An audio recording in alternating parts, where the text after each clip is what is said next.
Good morning. This is Gaming Perspectives with Saul and Jolene. And today we're talking about initiative in tabletop role-playing games. Correct. I'm going to start off by saying that when I was a kid, we used to play cops and robbers, cowboys and Indians. And I'm going to say that that's like role-playing. Playing pretend is role-playing, right? That was the first role-playing experience I had. And even back then, knowing who goes first was very important, right? So we would get into arguments. Oh, I shot you first with my arrow. No, I shot you first with my gun. Blah, blah, blah. Discussion, argument. Okay, let's get paper, scissors, rocks to see who goes first. Boom. Now it would be paper, scissors, rocks, lizard, Spock. No, I don't believe in that one. In RPGs, that consternation still exists, right? I don't know that it's a consternation. It can be, especially if you're the one that is one bullet away or one arrow shot away of getting killed, dead. So it is important, right? It is maybe not consternation, but it's very important to players to know who goes first. And to know, what's going to happen, so they can plan out what they're going to do. When they can act. Yes, that's very important. Well, different games have different ways, right? Correct. And that's what we're discussing is that different rules and in different genres, they handle initiative differently. Right. The original stalwart that has lasted a long time is D&D, original D&D, and it hasn't really changed that much. The original D&D was a D20 plus your dexterity modifier, which in original D&D was +1 through 4, or it could have been negative, I guess, if you had a bad dexterity. Negative dexterity, which did actually occur because you just roll 3 6-sided dice and whatever rolls is what you had. So if you had a 5 dexterity, that's a negative. I don't know what the negative I don't think you could. Oh, they don't do that anymore. No, you can't have a, unfortunately. So how would you get that person anywhere? I mean, that mechanic has stayed pretty much throughout all D&D. And I would just like to say that when the GM says, okay, everybody roll your initiative, that's a very exciting time at a D&D table or a Pathfinder table or any table, because at least when I'm playing with the boys, because we all go, oh, action is coming. We are going to do something. It's on, baby. That's what they say.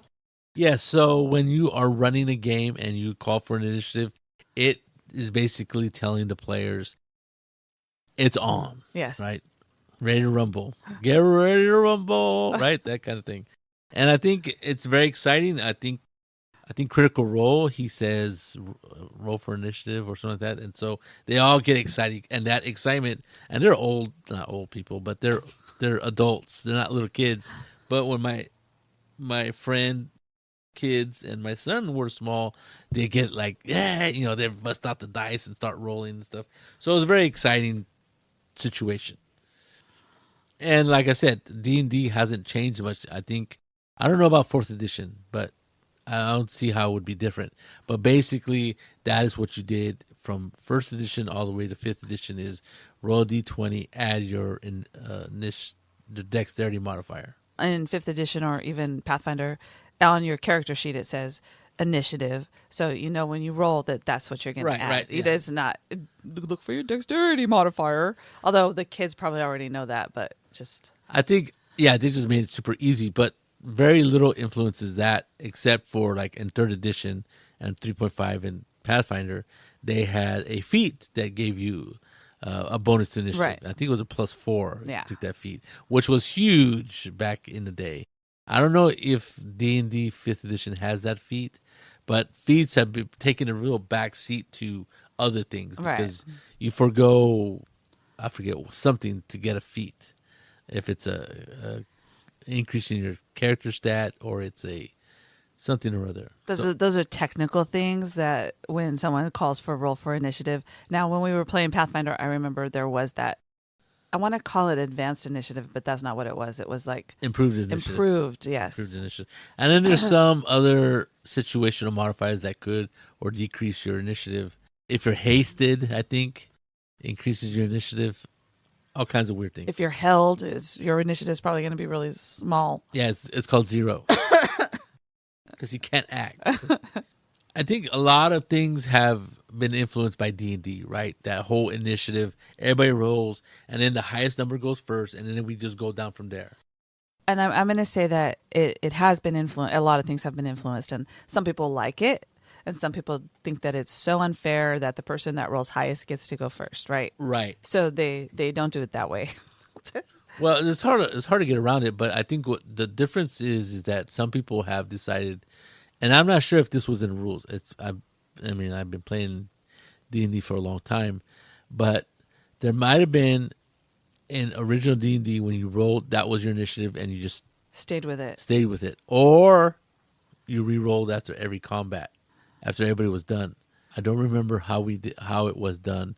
I don't know what the rules said, but I'm pretty sure we rolled every time, because that would happen, right? Oh, Phil got a 20 plus his +1 for dexterity, got a 21, and I have a 18 dexterity. It's not fair. I get an that 18. He gets to go first. I have an 18 dexterity. I'm super fast, and I rolled a 1, so my initiative's 5.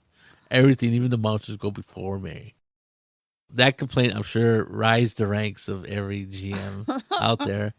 And indeed, it didn't make sense, right? How's the guy who's super quick and stuff? Well, sometimes they stumble. Right. But do you stumble for the whole combat? Yeah.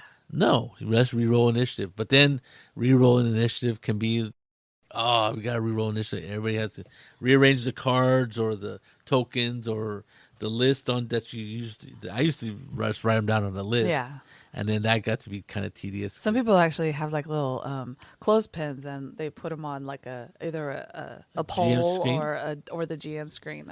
Yeah. Who goes first? I thought that was pretty cool. I've seen that happen. Yeah. And sometimes they even get really creative. They have little flags with the picture of the character. Yeah, they have or like the name a pole where they can move you up and down. Yeah. Yeah. Very cool. Yeah. So obviously initiative is very important, right? And whether it's important to the GM or not, it's important to the players, right? I get to go first this time. If you go last, sometimes you go, okay, I go after the monsters, right? That's and I know I'm last. I go after everything. It depends on what game it is, but D&D, you go last and then everybody else starts over again, unless you re-roll, which usually we usually haven't. Usually once you get your initiative for a combat, that's how it stays. In D&D and Pathfinder, anyway. I forget what the rules are, but I always make people re-roll, I think. Because when you get to that tedious part. But not for that battle, you don't re-roll. Okay. I don't remember. I always thought I made you guys re-roll. No. No? Well, the problem is that people get upset if they roll lousy, right? Like the person who rolled really high, rolled a 20 or 18 or 19, that's super ecstatic. But the person who rolled a 1 and 2 and 3, it's worse in other games like Shadowrun. I mean, if you and the initiative in Shadowrun is based on whatever, like if you have if you're modified. Well, I think it's based on your character, based on your race. Ooh, it's yeah. based on your what is it? What kind of profession you are, and then if you have any kind of cybernetic enhancements. And it'll give you extra dice for the initiative, because usually you roll 2 dice for initiative, or 1d6 plus whatever if you get it extra. Well, usually there's a number, and then there's a certain number of dice, and I honestly don't remember how. My character usually has 2 dice, and I usually roll crappy, and the boys usually have like all these enhancements, and they get to roll 3 dice, but in Shadowrun the way it works is whoever is highest, like if you roll over a 30, that means you're going to get 3 actions for that sequence of events, because you go down by 10s in Shadowrun. So if you roll a 9, then you're going to only get 1 action in that whole series of events that's going to take place. Yeah, you're right. See, I have a physical adept, and he rolls like 4 or 5 dice. People with really specialized skills or a lot of cybernetics that give them extra dice, they're going to get more chances to do stuff before you re-roll the dice. They have a chance to roll high. Yes. I could always roll 5 ones. and add my number, which is like +3, +4. So then you would only get one turn. So I would get a 7. Well, all I know is that some of the people roll like 37 and I roll like 19, so I get 2 actions. I know that I'm gonna have 2 actions. Right. So what happens in I was saying D&D in Shadowrun, you start out with the highest number of everybody, right? Both bad guys and good guys, and you act, right? Let's say you have a 31.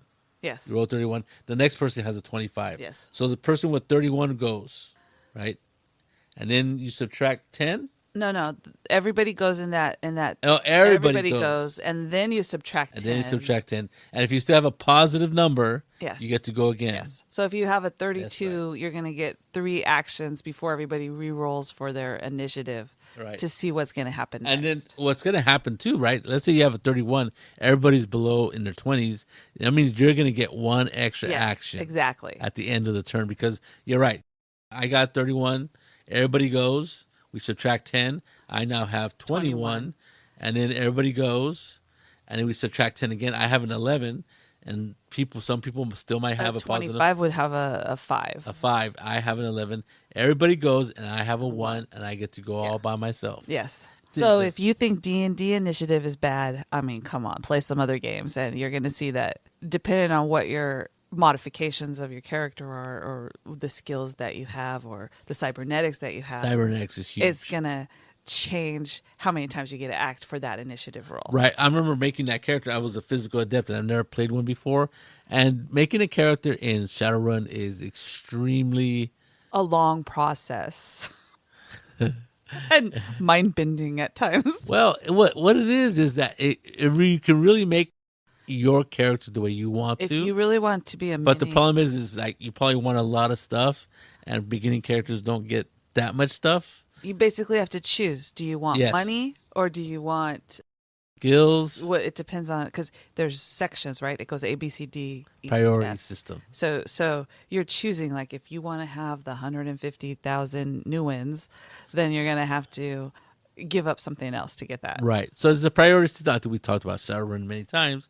They have an A through D or E section, and the higher the higher the number, the higher the letter. Let's say A is the highest priority, and you get the most for it. Like if you put A in money, you're going to get a ton of money. If you put A in skills, you're going to have a lot of skill points. If you get an A in characteristics, you can get high characteristic points. Magic is going to highest level of magic. So it all depends on your priority. What do you feel is important? So usually magic users, because you want to be good at it, you're going to have a high level in magic, but then you're going to have no money because or you have to make some sort of sacrifice. And that comes out in your initiative rolls, right?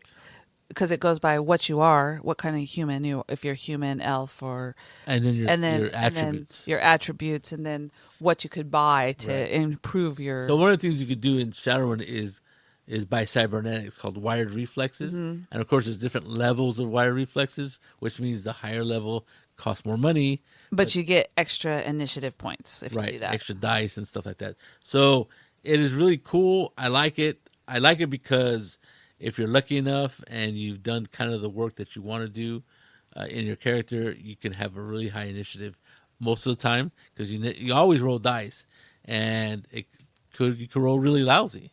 And it's not a big deal. I mean, it sometimes it feels really bad if you roll like a 9. You know, you're only going to get one turn in this one, but that's okay because after they're done, you're going to roll the initiative again, and maybe you'll roll a 29, and then you're going to get 3 turns. Correct. It all depends on, you can have these great plans and then you roll the initiative, and that person who would do certain things isn't going to get to do it more than once, right? Yes. But that's the way the world of Shadowrun works. And I like the fact that we roll every turn. I think it's pretty neat. I always used to like that in D&D because it kind of mixed it up a little bit. And it wasn't, I get to go last. Oh, I don't get to kill the monster. I have to move somewhere. I move somewhere. Everybody moves somewhere, and then they get to kill the monster. And so it happens.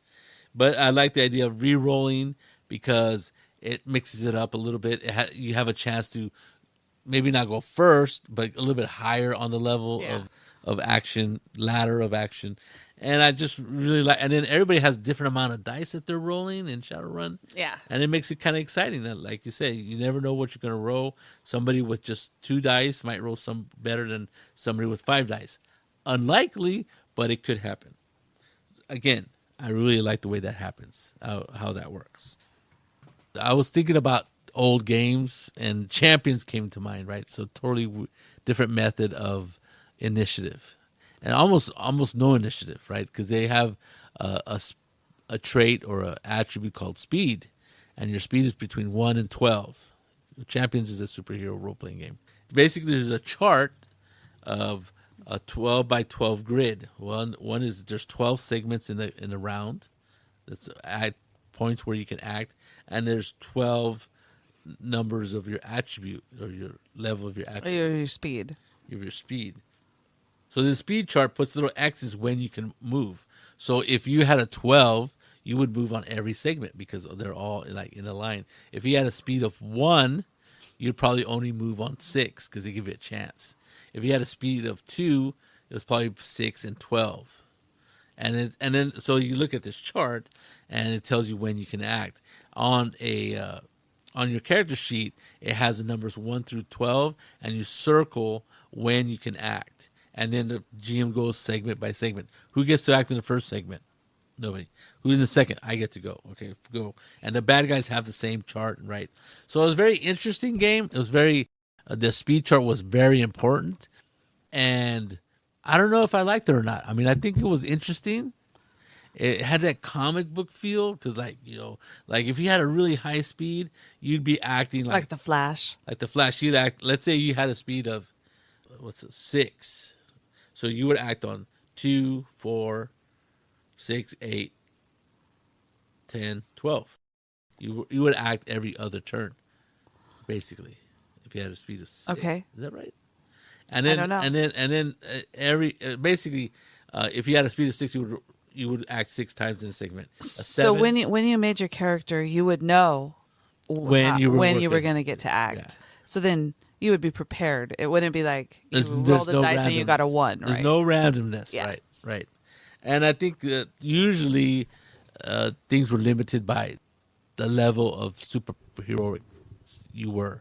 For example, in hero/champions, you would build, and also like GURPS, you would build a character depending on how many points you spend. Mm-hmm. So obviously, people who are built on 50 points, they're going to have a really slow speed because they're basically human, kind of really, really dedicated human, specialized human, special ops, super special ops, might be built on 75, and other characters. And then when you start getting to 100, 150, then you start getting to like superheroic status, and then you have a 200, 300 build where you're a superhero, right? Flying through the air and stuff. And you have a huge, quick speed. So all depending on the level that you're playing at. And I think it was interesting. And you're right. There's no randomness at all as to when you got to go. If your speed chart tells you, I get to go 3 times. I go on 3, 6, and 9. Right? Yeah, I got a speed of 4. I go on, I don't know. I can't think of the numbers. But so it was very interesting chart. I really liked it when I was playing it. I don't know how it would feel now. Definitely, I think most people at my table that I play with today, well, not most people, I would say our group, like our family group where we play, the kids, Steve, Kathy, they would not like this chart. They would, no, I don't like it. Unless they specifically knew about it of course they would know about it in advance, and then they would all have the highest speed they could possibly get. But for the most part, I think they like dice, they like the randomness. I really don't know how our group would handle that kind of chart. Well, the boys would know, so they'd all have a 12. Well, 12 is probably. I'm just saying. As highest number possible. Yeah. Then it gets kind of samey, right? I'm always going to go on this, but you don't know when the monsters or the villains are going to go. That's a very interesting. It's a chart, right? Or it's built into your character. So I've never played Champions, so I don't know how I would feel about that. I would, but you would definitely know, so you would be prepared. It's not like you're looking at your character sheet and you're supposed to circle when you're going to go. So then you can go. So circles before, and then you go. I always go on segment 2. Yeah. On similar chart, but different game, was Dark Conspiracy and Travelers in New Era, since they use the same System? system. Yes. And instead of a 1 through 12, they had a 1 through 6 chart. 6 being the highest number you can have. But they had that same kind of thing where I would go on segment 1, 2, 3. All like, for example, if I was on 2, I'd probably go on 3 and 6. Okay. If I had a 1, I'd probably go on 6, right? They would make the chart in a certain way that if you were slower, i.e., had a lower number, you would be going last, right? So other people would be able to go first, and that was really tough on certain people, right? Especially if they believed that their character was super talented, right, or super quick. Like one of my players, he was a kung fu artist or whatever. Kung Fu Master? Kung Fu Master, but he was a martial artist, right? Right. And he had a pretty high speed, or I forget what the actual Term was? but they will use speed, same as in Champions and Hero. And his speed was 3 or maybe a 4, which is pretty high. But the monster had a speed of 5, and so he went first, the monster. And he goes, what? So I think it was the situation was there was a fire in the room, right? And the monster got to do a couple things, and then he goes, "What am I just standing still, not doing anything?" While the monster runs around me in circles, and he couldn't get. He really had a fit. It was hard to wrap his head around it, right? And especially with his character concept, right? He's a super fast martial artist. Okay, I'm moving my hands real quick, which you cannot see in a podcast. They're doing fake punches toward Jolene. So he really didn't like that idea, and it stuck with him throughout the game. And he was like, you always, every time some sort of combat situation, he goes, you'd get upset. And I'm like, well, that's just the way the game is. I mean, and he was the only one that ever really complained about that system. I mean, that initiative system. And I think it had a lot to do with his concept of his character. He was trying to be the super quick guy. I go, well, to get a 6, it's almost superhuman. It's like impossible. And 5 is like, you're on drugs or something. So having a 4 is pretty good. But he's a monster, right? He's a werewolf. And monsters, yeah. He was just super quick. And he's like, very, very, very grumbly. Very grumbly. Well, I can see that. His concept of his character didn't fit into the rules. Right. So, Correct. But that is one of the things about initiative that probably bothers people the most, that it doesn't seem fair to them in that respect. It breaks their reality, right, of their character. So we're gonna move from that to Feng Shui. Oh, I love Feng Shui's shot clock. So the shot clock. So you roll, right, to get onto the shot, because Feng Shui is everybody rolls. It's a 2d6 system, right? I forget how initiative works, but I think you have you have an initiative, and then you roll the dice, and then you get put on the shot clock. Right. But you can have a pretty high initiative. Yeah.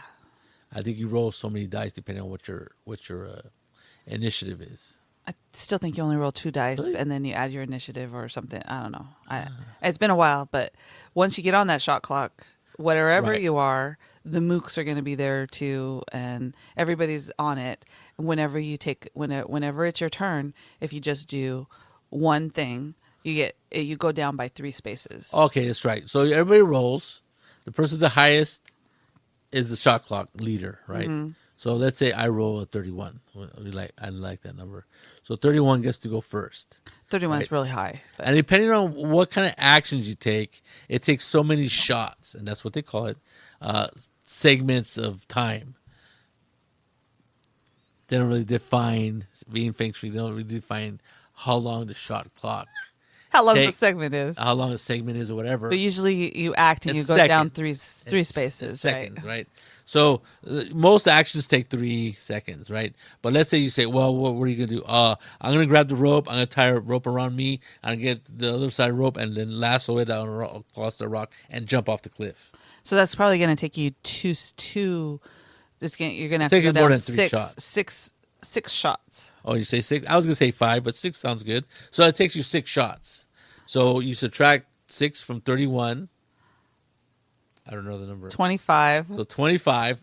So when a shot clock hits 25, that's when that character gets to act again. Yes. If there's anybody in between there, let's say my mook has a initiative of 27, they get to go. Right.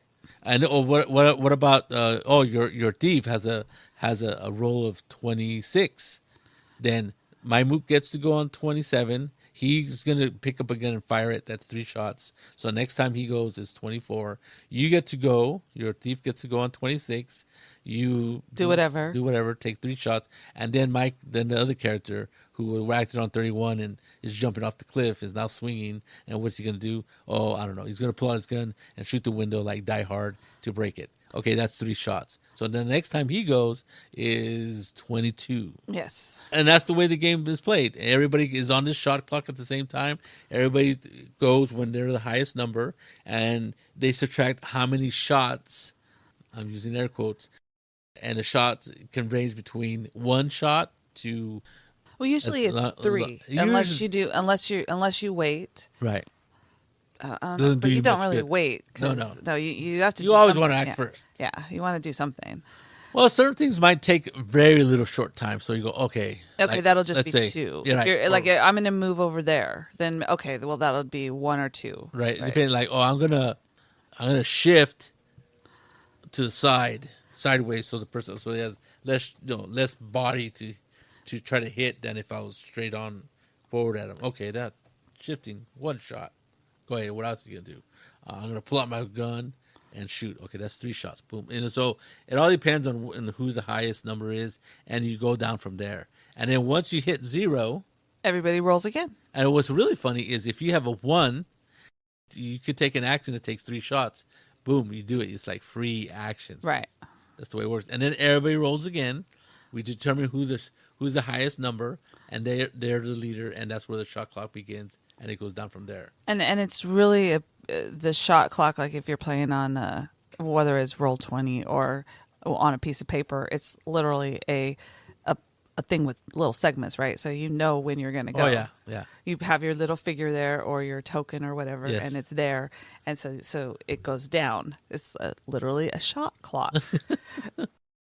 Which is kind of cool because you can it's a visualization of the initiative, and it makes it's I like it. I like that one. It's pretty cool. I like how dynamic it is, yeah. Right? I like how it could take longer depending on what this actions. It is an action that you are deciding to do, and the GM says it's going to take a little bit longer than 3 shots, and the next time you get to act is like 6 segments from now or 6 shots from now, and they're like, okay, I'm still going to do it. Okay. Well, because in Feng Shui you can do anything basically that you can think of because it's a fast moving action game, right?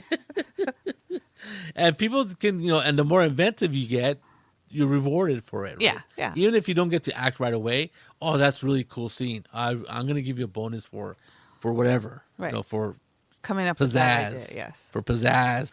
That is a really exciting game, a really exciting initiative for that game because the player gets to decide whether they want to do something and how long.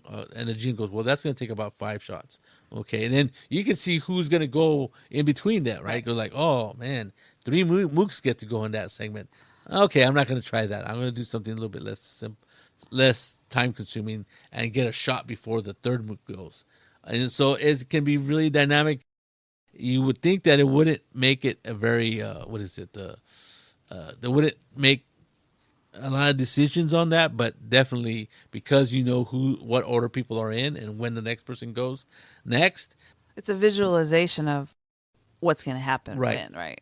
Yeah, and it makes you make those decisions, makes those decisions a little bit more pressing, right? Whether you want to get this thing done, get it done, and let these people have multiple shots on you, or you're just going to go, well, I'm going to forego that and just do something that's going to be really quick and maybe not as exciting, or don't save the girl that's going to get shot in between you and the mooks. All kinds of crazy things can happen. So I think I really like it.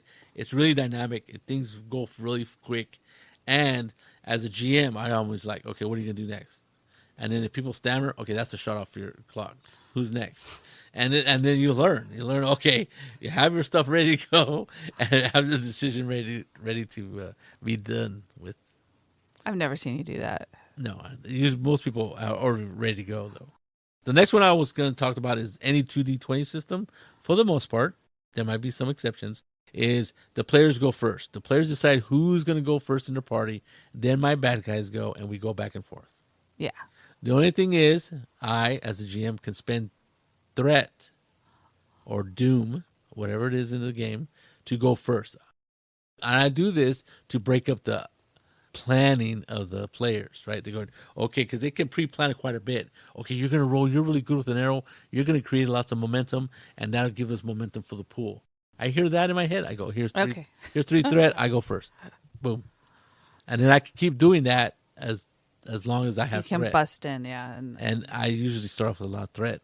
I start off with like 2 for every player, and then they give me threat all the time. Oh, I want to do this. You can't do that because it's not your turn. Or, oh, here's add 2 to your doom pool. Okay. Oh, I think that the 2D20 system, the idea that the players get to choose who goes and the order that they're going to do stuff in, it gives them a little bit of time to plan, but it also it makes it more agency for the players, right? Versus just rolling a dice and here's your initiative. This is the order you're going in. The players get to go instead of, which is a good and a bad thing, because then there's those players who go, okay, this is what I want. I want you to do this. I want you to do this. I want you to do this. And this is the order we're going to do it in, right? Right. And some people at the table are going, okay. And some people are going, no, I'm not going to do that. What I like about it, there is that is problematic, right? No. Where somebody can take charge and go, this is what you're going to do. Right? That hasn't happened that I noticed. That people suggest things, but they don't say, this is what you're going to do. Of course, I could always break that up. Another thing is, what I do like about it is they can set up combinations, right? Right. Like, I'm gonna run and I'm just gonna roll this guy, bash into him with my shield, and he's gonna step back, and then you shoot him with the arrows. You can do knockback, right, with the arrows or whatever. Yes. Well, we get him to the edge of the cliff, and maybe it'll knock him down, and he'll fall into the cliff. And you're saying this in front of the GM who's going, I get to go first. Well, I probably wouldn't be that kind of an ass as a GM. I go, wow, okay, well, one of my bad guys gets to go between. So, but then what happens is, well, I knock him down, I push him back. So the guy's has to get up on his initiative, right, from being prone. And when he gets up, the other guy shoots him and knocks him down again. Yeah. And he falls off the cliff. Or he could shield bash him again and fall him off the cliff. But there's that kind of dynamic that can go on, is where people can act and then they can do combos on the bad guys. And I reward players for thinking well or good planning, and I don't usually interfere with that unless it's getting excessive, or the person is like taking charge of the thing, yeah, right? So you're gonna do this, and then I throw my thread in, upset his plans, and people go, well, maybe I'm not gonna do exactly what he says or they say, and play my game. I think that does happen, but I do like the dynamics of the 2D20 system where you can plan things ahead and do like combinations on bad guys. And it doesn't always work the way you think it's going to work, because a lot of times Saul will say, okay, it's up to you guys who's going first. And then everybody's like going, okay, I'm going to do this. And then sometimes people just go, okay, I'll go first. And then they decide what they're going to do. And they don't really have a discussion about it. Or like somebody's under threat, right? Somebody's surrounded by 3 guys. Yeah. And then the other people are far away. Well, I'm going to shoot one of them and see if I can at least lessen it. Okay, so have the shooter go first. That way Bill only has 2 guys left and not 3. So that stuff does happen. I think that's pretty neat. Yeah. How fast are you going to be able to get to the person to help them or something like that? Okay. And then there's always Apocalypse World that takes the book straight out of Josh Wheaton's book of storytelling, the speed of plot. The GM decides when people go. You get to go now. You get to go now. Bada bing, bada boom. No initiative. Just whatever best to tell the story. And I think that's interesting. I think that's a lot of weight on the GM. I think I'm lucky when there's an initiative and people that is out of my hands. I'm not sure I'd want to that kind of choose who goes, which order the players go in. I think I'd let the players choose. I don't know. I've never played I've never. Yeah, that was When we played Root, Root. we didn't. That's not the way we did it. That's the way Mike did it. But yes, Root is Apocalypse World. Of course, they might have different rules. Root is a little bit more fighting mechanic than most Apocalypse Worlds games, I'm guessing. And so you change the rules as they fit. It is a very open system. I don't know if it's has an open gaming license, but the guy who made Apocalypse World, forget his name, basically has just left it open for anybody to do anything they want with it. And can modify it, hack it. I don't know what the term is. Adjust. There's different terms. There's hacking, reskinning. I don't know what the difference are between those two. I should look it up. But there you go. So having the GM decide who goes when is kind of storytelling in a way, because you're kind of dictating the flow of the game as a GM. For me, that's a lot of power that, not that I don't trust myself with, but I just don't need that kind of power. I like the more of the shared storytelling aspect of like, well, I want to be a little bit surprised about what happens. Instead of like me dictating, this would be a great place for Jim's sorcerer to come in and blast. Okay, Jim, go ahead and you're next. Okay, Mary, you were waiting with your arrow knocked. You said a long time ago. Go ahead, you get to go. And then, my guy's going to get to go now because they're reacting to your guys' actions. Oh, and of course, Jolene gets to go last because she's my wife. She's a pain in my butt sometimes and kills all the monsters right away. I think that no matter how the initiative is set, it changes the way that the combat is going to go, right? Oh, it definitely changes the flow of the game. And it's pretty cool just to roll, and then I like the rolling because then it's random who goes, right? Right. Whether you have added points or whatever, you're going to know that. I'm not so sure about I've never played in the champion system where you have it in a certain... Regimented? Yeah, that would be interesting. But then you would always know that this person's going to go and they're going to do whatever their special ability is, and then you get to go so you could do something right. Right. Oh yeah. People speeds. Yeah, this person's always going to go before you. Versus when you're playing D&D and the person who is down, somebody needs to get to them to give them some kind of first aid, or even Shadowrun. You got to get to. Sometimes you choose to do something different than you would to get to the person to give them first aid, than to shoot or kill other people. Right. Yes. I think they're all trying to figure out and control the flow of the game, especially combat.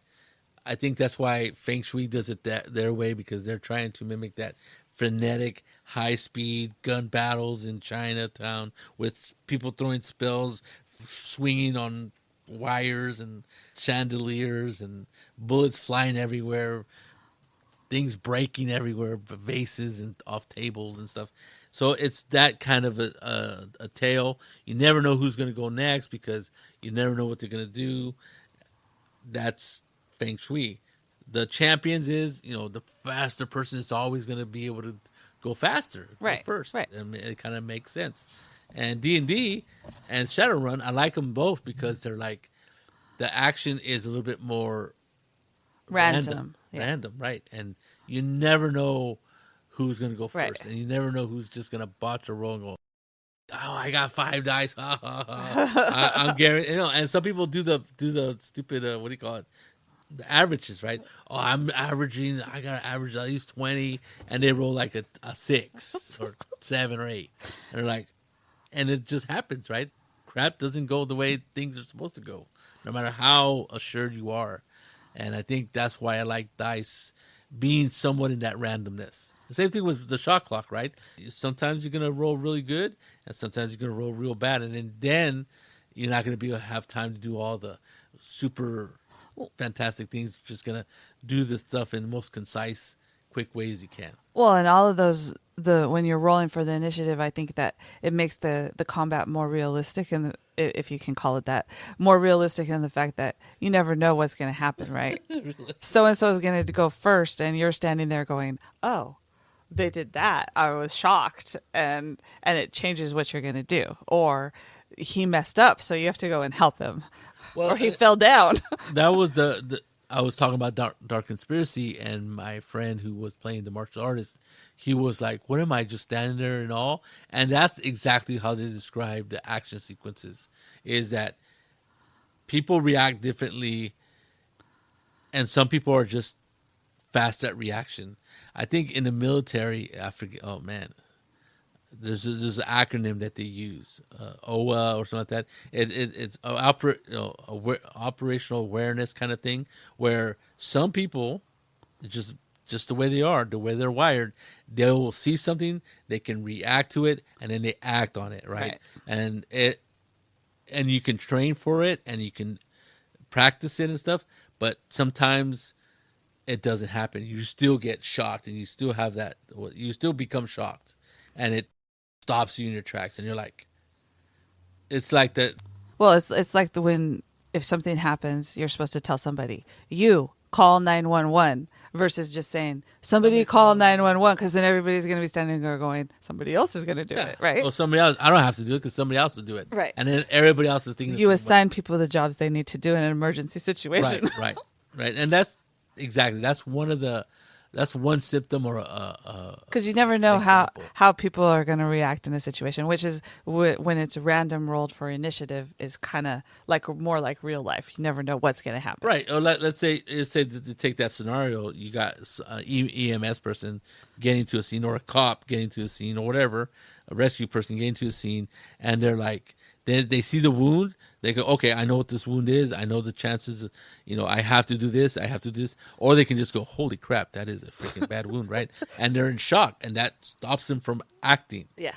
And I think that's how they explained it in Traveler the Next Era, but in Dark Conspiracy is you react to violence in it's just slower. Well, Dark Conspiracy is because one, you're seeing something that you shouldn't be seeing, right? There's that too, right? There's like what is it? It's like Call of Cthulhu. Call of Cthulhu. Roll your sanity check. Do you really think that that's a monster coming out of that book? I don't know. That's very strange. Very peculiar. So I think different books and different genres try to handle that situation. Also, they try to include that. Right. Now in Feng Shui, they don't include that. Yeah, Don't worry about it. Because it doesn't matter. Everybody, it's a Yeah. Or they might include. It might be the reasoning for rolling low. Right. But other games, like I ran Twilight 2013 a while back at a convention, and they had this ability or attribute called whatever it was called, OA or whatever, and that was what it was. It was how fast you're able to react to traumatic or stressful situations. And they said, and in their explanation, they said some people are just wired to act first and not worry about it.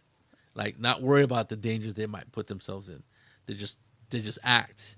And other people go, hold on, that seems a little dangerous. And I've seen this happen in not real life in a certain sense, but like when people are hurt or people are, let's say somebody passes out in the store. Some people go, I put their hands to and just like that's it. And other people go down to the person and make sure that they're okay, make sure that they're breathing and all this other stuff. Some of it's training and some of it's just natural instinct that people have. right. And you never know what it is. So anyway, I think all that stuff is trying to figure out initiative, and some people include that kind of weird stuff before. To account in the rules, and some just hand wave it away. But I think there's so many different ways that you can come up with a system to handle initiative. I'm sure we haven't talked about them all. I'm sure there's plenty of other ways out there that are just as interesting, and we just haven't seen yet. And that's why there's so many different rules for how initiative works in These games. are basically our favorite, the ones we've come across, and ones that we know rather well, and ones we really want to talk about. But I'm sure there's other ways to do it. So there you go. This is Gaming Perspectives with Saul and Jolene. And you have a good day.